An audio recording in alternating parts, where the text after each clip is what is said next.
യോഹന്നാൻ എഴുതിയ 1-ാം ലേഖനം അധ്യായം 1. ആദിമുതൽ ഉണ്ടായിരുന്നതും ഞങ്ങൾ കേട്ടതും സ്വന്തം കണ്ണുകൊണ്ട് കണ്ടതും ഞങ്ങൾ നോക്കിയതും ഞങ്ങളുടെ കൈ തൊട്ടതുമായ ജീവന്റെ വചനം സംബന്ധിച്ച് ഇത് ഞങ്ങൾ പ്രസ്താവിക്കുന്നു. ഈ ജീവൻ പ്രത്യക്ഷമായി ഞങ്ങളത് കണ്ടു, അതിന് സാക്ഷ്യം വഹിക്കുന്നു. പിതാവിനോട് കൂടിയിരുന്നതും ഞങ്ങൾക്ക് പ്രത്യക്ഷമായതുമായ നിത്യജീവനെ ഞങ്ങൾ നിങ്ങളോട് അറിയിക്കുന്നു.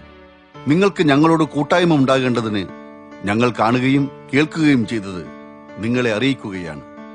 ഞങ്ങളുടെ കൂട്ടായ്മ പിതാവിനോടും അവിടുത്തെ പുത്രനായ യേശുക്രിസ്തുവിനോടും ആകുന്നു. നമ്മുടെ സന്തോഷം പൂർണ്ണമാകുവാൻ ഞങ്ങൾ ഇത് നിങ്ങൾക്ക് എഴുതുന്നു. ഞങ്ങൾ അദ്ദേഹത്തിൽ നിന്ന് കേട്ട് നിങ്ങളോട് അറിയിക്കുന്ന സന്ദേശം ഇതാണ്: ദൈവം വെളിച്ചം ആകുന്നു. ദൈവത്തിൽ ഇരുട്ട് അശേഷമില്ല.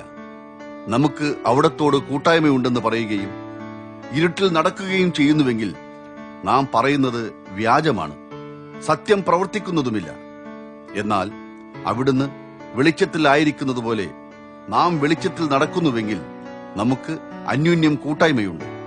അവിടുത്തെ പുത്രനായ യേശുവിന്റെ രക്തം സകല പാപത്തിൽ നിന്നും നമ്മെ ശുദ്ധീകരിക്കുന്നു.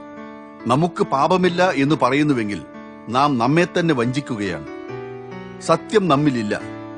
നാം നമ്മുടെ പാപങ്ങൾ ഏറ്റുപറയുന്നുവെങ്കിലോ അവിടുന്ന് നമ്മുടെ പാപങ്ങൾ ക്ഷമിച്ച് എല്ലാ അനീതിയിൽ നിന്നും നമ്മെ ശുദ്ധീകരിക്കുവാൻ തക്കവണ്ണം വിശ്വസ്തനും നീതിമാനും അത്രേ.